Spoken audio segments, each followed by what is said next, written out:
What's going on, guys? Welcome to the channel, the #1 spot for the best Bleach content in the business right now. We've come a long way since we started this Ichigo series. From Soul Society, to Arrancar, to Wikamundo, Dangai, and Fullbring, the response to all of these videos have been great, and for that, I'm truly grateful. But it's time to cast our eyes to the next phase, the 1000-year Blood War arc. More specifically, the part of the arc that focuses on the first Vandan Lake invasion. I have broken the arc into 3 main parts for the next 3 Ichigo videos. First is, as I've said, the first Vandan Lake invasion. The second is the Salt King's Palace, and the last is True Zanpakuto Ichigo. When you isolate and observe Ichigo Kurisaki's involvement in the first parts of the arc, you find that Kubo was handling Ichigo's character quite differently. What do I mean by this? Obviously, I'll break this down in more detail, but phase 1 of the final arc does a lot of work to make you and me believe in the legend of Ichigo Kurosaki. You will find that the circumstances within this arc are meant to feed into the larger-than-life legend of Ichigo Kurosaki, the young substitute Shinigami who saved the world from Aizen. And just as I always have, I'll be sure to give you your daily dose of Kubology. So grab your notepads and put on your thinking caps.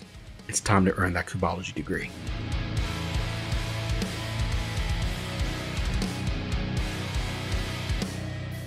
But before we begin, allow me to shamelessly plug that guys, if you like what we're doing over here, please take a moment to hit the subscribe button and leave a like.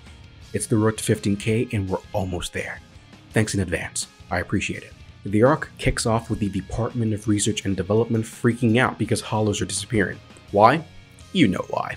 Anyway, Kubo introduces us to these boring characters by the name of Shino and Yuki, and look, they are the definition of unimportant. The only value these characters have is establishing the tone and direction Kubo wants to take the arc in Ichigo's character in. They're here to take over Imoyama's job and patrol Karakura Town. They decide to split up, and what do you know, they both get attacked by hollows. The girl, named Shino, gets wrecked by the hollows, and Yuki, who is established to be a bit of a weak-minded individual, struggles to find the internal strength he needs to try and save his friend. Credit to him though, he does try, but he's mauled by the hollows and on death's door when Ichigo Kurosaki comes to the rescue. Ichigo saves him in supreme style and introduces himself as a Shinigami representative. This is our first data point. I've explained that the goal of the first part of the arc is selling and establishing Ichigo's legend. Him coming in to save these 2 Soul Reapers is the first sign of Kubo's intent. What I want to do here is draw your attention to a couple of things. Firstly, this is a new arc, and back in the day, Kubo went on a little break before coming back with his final arc, so in a way, he kinda needed to reintroduce the characters to his audience just as a formality.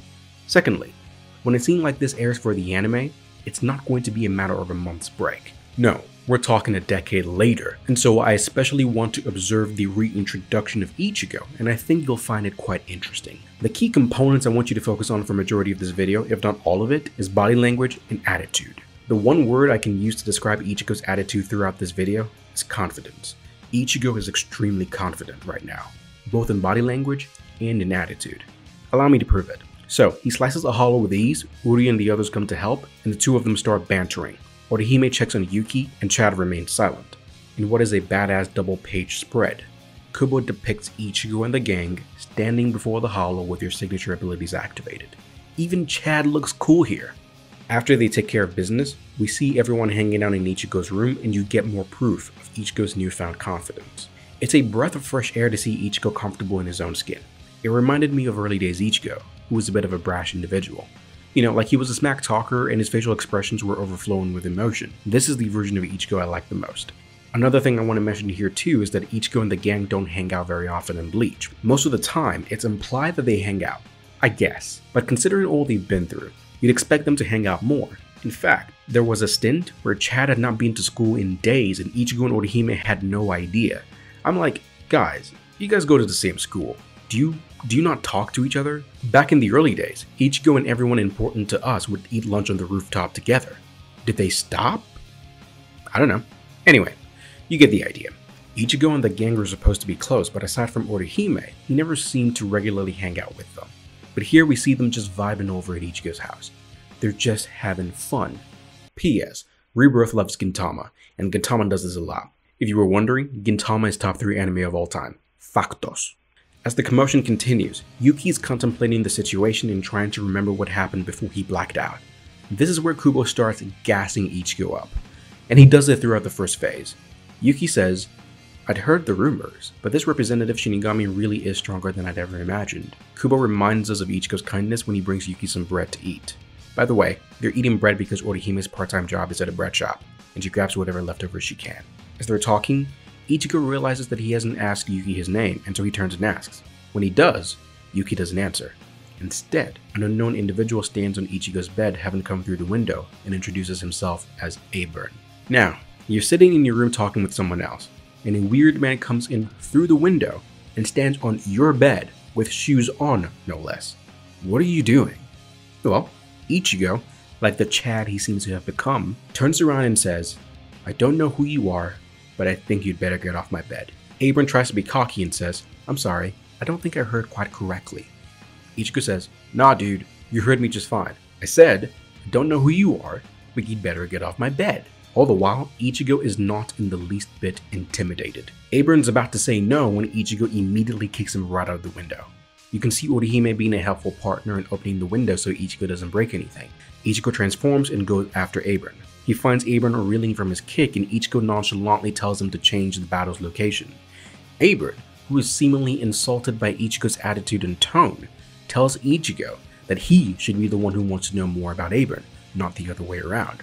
Ichigo just says, nope, don't care, follow me, and just turns around and dashes away. Again, I love this attitude from Ichigo. He just doesn't give a damn right now. Abron reveals his Quincy Cross and unleashes a massive weapon that I honestly find very hard to describe. Whatever it is, I think it's super cool.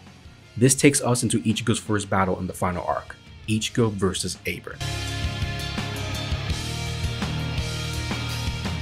My major takeaways from Ichigo's dynamic with Abron is that firstly, Ichigo is very confident going into this fight, and secondly, Kubo writes Ichigo to analyze and deduce what he can about the current situation. He notices the Quincy Cross, he notices the Urankar mask, and he notices that Abron keeps trying to goad him into using Bankai. Ichigo doesn't understand why that is yet, but he decides to give Abron what he wants and unleashes his Bankai. Abron tries to steal Ichigo's Bankai by using the Quincy Medallion. He recites a chant, and when the light hits Ichigo, it starts to melt his gauntlet. Ichigo is seemingly in pain when he breaks out of it and fires against Getensho. For some reason, the Bankai appropriation technique did not succeed. The battle rages on in the skies above Karakura town, and after taking a direct hit from Ichigo's Getensho, Abron is basically unable to continue. That's how quick this was. Ichigo speed blitzes behind him and wants to bring in him for questioning. He noticed that Abron wanted to cause his Bankai to disappear. Ichigo is preparing to bring him in when a shadow appears out of nowhere and Abron is enveloped by it, sending him away. Some time passes and Ichigo returns back to his room where the others are waiting. While they are there, Yuki gets a phone call from Soul Society informing him that the Soul Society was attacked. Lieutenant Sasakibe is dead and many more Shinigami were killed as well. The intruder hopped into Soul Society, killed Shinigami, killed Sasakibe, sent a message to Yamamoto, and disappeared using an unrecognized transportation medium. Yuki heads back to the Soul Society, and later that evening, Ichigo's thinking about the current situation in his room. As always, Ichigo's room is squeaky clean. Take notes guys, take notes. Kubology 101. He's trying to relax, but he can't, so he decides to go on patrol. Yet again, Kubo gives us a look into what I can consider regular life for Ichigo now. He's got school and work with Misakumi, he hangs out with his friends and family, but he always makes time to just go on patrol. As I said in my previous video, Ichigo quite simply just looks out for the little guy who might need some help right now. As he's patrolling, someone falls from the sky and is revealed to be our favorite Urankar Nell. She smashes right into Ichigo using super acceleration, and she's in tears because apparently, Wakamundo is under attack and Dondo Chaka has been abducted. Oh, right, and Peshe's here too. Ichigo calls for a meeting in his room to discuss the current situation, and we learn that Wakamundo has been attacked by an enemy. As expected, Ichigo is going to help. I'm going to stop here and address something. If you're a student of Kubology and you've watched all the videos leading up to this moment, you know not to make this mistake, but I guarantee you, some people out there will say, oh look, Kubo is using Ichigo saving someone as a plot device to kickstart an arc again. It's people like that I have to remind them yet again that Ichigo is a Soul Reaper who is universally recognized, especially now, to be a protector of the innocent. If you need help and you ask Ichigo, he will help you. Nell ran away from Wakamundo to the human world to ask Ichigo for help because she knows she can rely on him. That is not a negative on Ichigo's character. That is a positive. The people around him trust him enough to ask him for help when they need it. Okay? I could say more, but I'm not focusing on them right now. Unfortunately, Uryu cannot join them. Heading to Wakamundo to directly help Hollows is against his nature as a Quincy, and to nobody's surprise, Ichigo understands Uryu and doesn't push it. The two of them continue to have some fun banter when Urahara makes his appearance and sets up an expedition to Wakamundo. Okay, so now we're headed to Wakamundo, and the current squad is comprised of Ichigo, Chad, Orihime, Kisuke, Nell, and Pesce. When they arrive, they see Las Noches in shambles, burned into ash surrounded by blue flames. They take cover and analyze the situation when they notice a pile of dead bodies around them. Ichigo covers Nell's eyes as Orihime tries to see if anyone is still alive. We learn that many Aranko were taken away by the enemy, and Ichigo wants to save them all. That's just the kind of man Ichigo is. So Kubo shows us a battle between Killgay, OPA, and Haribel's Fracciones. Spoiler alert, they get low-defed. When Ichigo arrives at the scene, they're all beaten down as Mr. Killgay stares down Ichigo Kurosaki. Here, we have our second fight, Ichigo versus Killgay. Killgay immediately knows who Ichigo is and tells him that Your Majesty slated Ichigo as a notable threat to be eliminated with the highest priority. Again, Kubo's just adding to the legend of Ichigo by gassing him up. Ichigo fights against the Quincy soldats who try to overwhelm him with number. They all fire arrows at him, but he dodges rather easily. Killgay draws out his weapon and fires an arrow at Ichigo. While this is going on, in the Quincy stronghold, they immediately send word to Yuha that Ichigo Kurosaki has infiltrated Wakamundo and has engaged in combat against Commander Killgay OPA. Yuha gets up and says, "Time to go, send word to the Sternritter. The Vondon Lake invasion of Soul Society begins immediately." Remember what I said. Kubo is gassing Ichigo up to add to his legend. Ichigo has been chilling in the human world and goes to Wakamundo to help his dudes out. Cool. The moment Yuha hears that boss, Ichigo is in Wakamundo, he immediately gives the order to attack the Soul Society. Kubo is just gassing Ichigo up to the high heavens. The level of hype Kubo is giving Ichigo right now is maddening. Ichigo and Killgay continue the battle, and Ichigo drops his Zangetsu onto the sand and deflects his holy arrow back at Killgay. Ichigo lands on the ground, tosses Nell to Orihime, grabs his sword, and fires against Tensho. Killgay dodges the attack and proceeds to activate his Lit Still. He pulls out a glove and an explosion occurs right before Ichigo. Stepping out of the dome of blue reishi is Killgay in his transformed state. He then informs Ichigo of the name given to this transformation. It is called the Quincy Volstandig, and I think I'm butchering that. Killgay speed blitzes Ichigo and appears behind him. He manages to draw blood from Ichigo as Ichigo puts distance between them. Ichigo is trying to analyze if this is the same or different from what Uryu did in the Soul Society arc.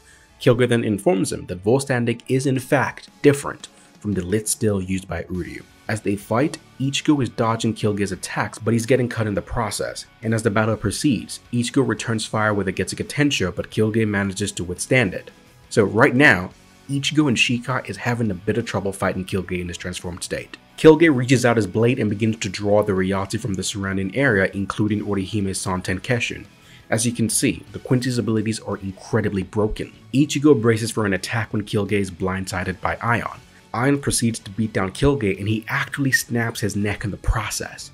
Haribel's Fracciones think they've won when Killgay emerges and stabs one right through the chest. He pops his neck back into place and activates one of the most deadly abilities in Bleach, the Sclavere. This technique gives Killgay the ability to break down the spiritual components of every piece of matter that is comprised of spirit particles. He breaks down Aion and absorbs him. The absorbed parts add to his power and he gains a boost in abilities. The Hollow Girls retreat and form an invisible defensive dome around Chad and Orihime. Unfortunately, they're not safe as the Sclavere allows Killgay to break down their barrier by absorbing it and them in the process. I don't want to demean the significance of this. All the beings here are comprised of spirit energy and he is absorbing them with extreme ease. Their literal bodies begin to break away and begin to be absorbed by him. Chad and Orihime are no different. Things appear to be headed for the worst when Ichigo comes in from nowhere and shatters the disc on Killgay's head. As it turns out, the disc on his head is what is allowing him to perform this Sclavere, and once it's destroyed, he cannot use it. The mere sight of Ichigo's Bankai frightens Killgay and he starts panicking. Kubo then cuts away from here to the Soul Society and showcases what has happened over there. I won't cover that in this video, you'll get that later. But when we come back, Ichigo is battling Killgay one-on-one and he's pushing him back. Kisuke is talking to Akon in Soul Society and they're asking how things are progressing here. And what happens here is Kubo just continuing to hype the hell out of Ichigo. Kisuke tells Akon that the Quincy keep trying to steal Ichigo's Bankai, but it doesn't work. Kisuke's like, right now they seem even, but actually wait. Actually, Ichigo has the upper hand. and Kubo just shows you Ichigo, focused, and he's just tearing Kyoge apart. He's overwhelming him with a Getsuga Tensho laced around his blade, and Kyoge can only defend himself. Kyoge begins to genuinely panic, and the hype just keeps building. He actually knew from reports that if you meet Ichigo, you won't be able to steal his Bankai, so don't let him use it. And Kyoge felt like, yeah, I can still take him though. He thought that once he went into complete holy form, he could defeat Ichigo in singles combat.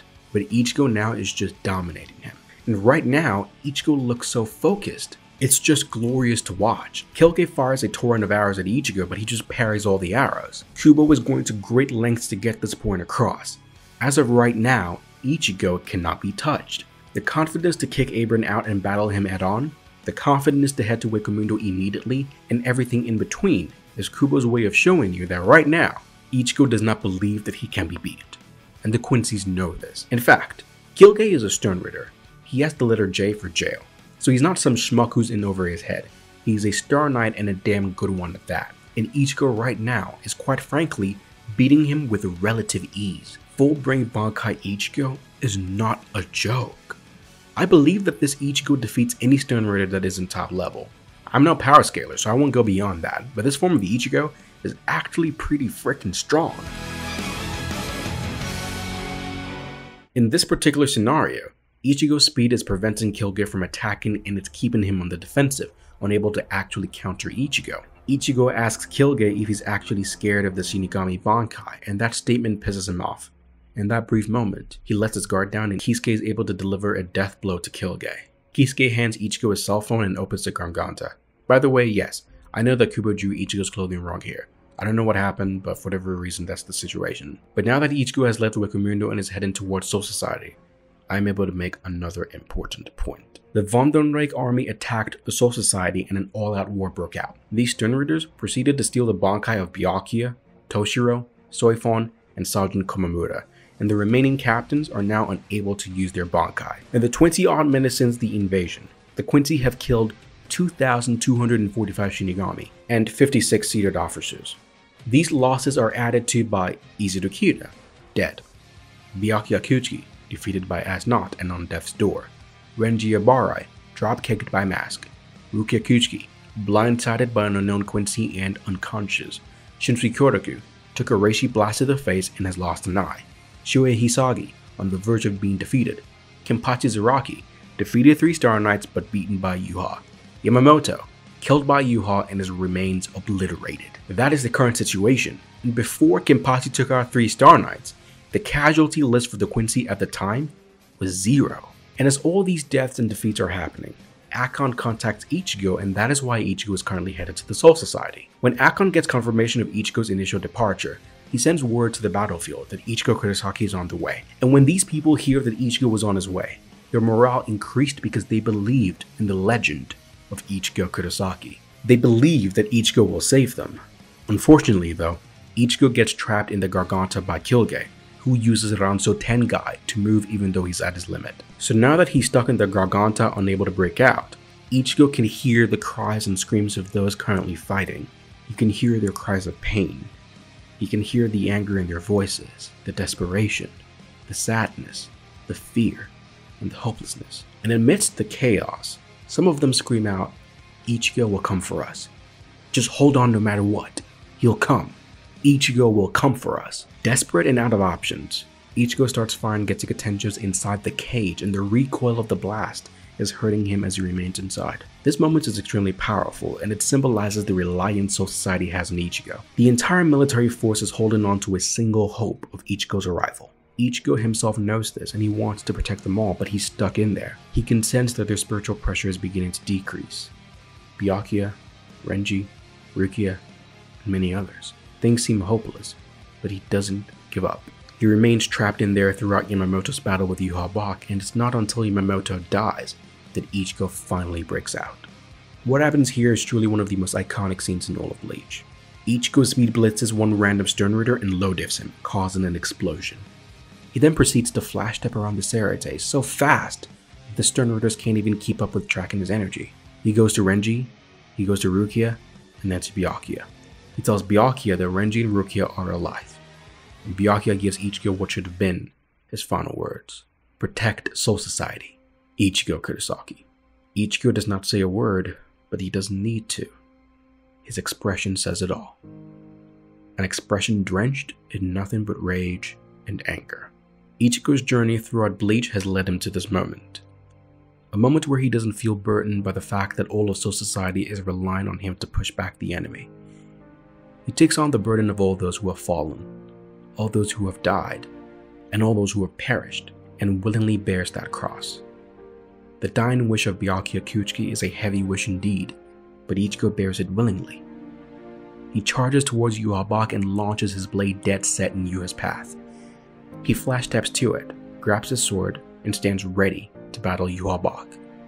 He asks if Yhwach is responsible for this chaos, and once he learns that Yuha is responsible, his energy erupts from his body and he launches a Getsuga Tensho at Yuha. Yuha parries the blast and grabs Ichigo, slamming him to the ground.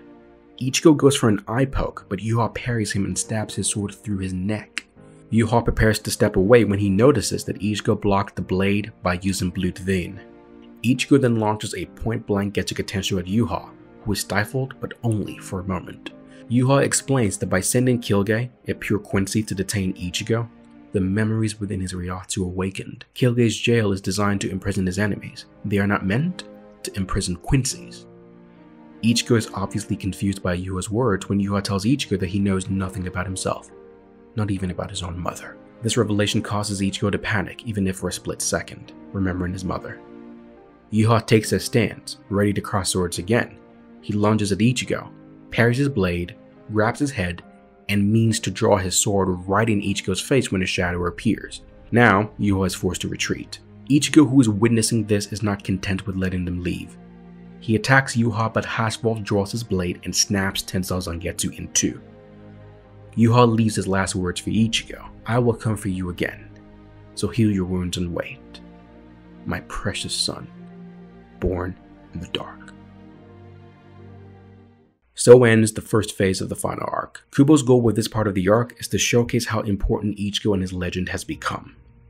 Ichigo has gone from only wanting to protect his friends and family, to reluctantly battling Aizen to save the world, to losing his powers and hating himself for it. And now, Kubo showcases many examples of Ichigo willingly taking on this burden of being a protector, not merely of his friends and family, of everyone. He's willing to help the hollows that are being brutally murdered by the Quincy's. He's willing to help the human souls that have nowhere to go. He's willing to fight in order to protect the entirety of the Soul Society, and he does so because he wants to, not because he has to. That is how far he has come, and his legend and namesake precede him. People now know of his legend. They know of his story. They know what kind of man he is. Both friends and foe know that Ichigo Kurosaki is a defender of the innocent and the oppressed. His enemies make battle plans in order to work around his existence. His allies walk through fire to ask him for help. The morale of an entire military organization went from hopeless to hopeful with the mere message that Ichigo is coming. And when many Shinigami were being killed and slaughtered by the Quincy, you could hear the lot of them encouraging themselves, standing on one single hope: Ichigo will come for us. That is how important the figure and symbol of Ichigo has become for the world right now. He has become a symbol of hope for everyone. Byakuya now trusts him so much that he's willing to accept a non-verbal reply as a foregone conclusion that Ichigo will defend and protect Soul Society. That is the legend of Ichigo Kurosaki. Kubo reinforces this legend by writing Ichigo to be terrifyingly powerful. He writes Ichigo to look strong in every battle he's fought up until when Tensou Zangetsu is broken. And even in loss, Ichigo still succeeded in warding off the enemy, even if for a mere moment. His encounter with Yuha opened up some new questions that Ichigo will need to have answered, but this first phase of the war undoubtedly added multiple pages to what would become the everlasting legend of Ichigo Kurosaki. Thank you guys for watching this video. If you enjoyed it, please do leave a like, please do leave a comment, and most of all, please subscribe. This channel right here, right now, we are putting out the best Bleach content in the business. And that is not a statement built on arrogance or pride, it's a statement built on fact. So please, if you enjoyed, hit that subscribe button and join the realm of Rebirth. I'll see you guys in next week's video where we'll look at Ichigo's journey going into the Soul King's Palace and the Everything But the Rain arc. And so, I will catch you guys in the next Rebirth video. This is your boy, signing out. We're out to 15K. We're just a few hundred away. Let's get it.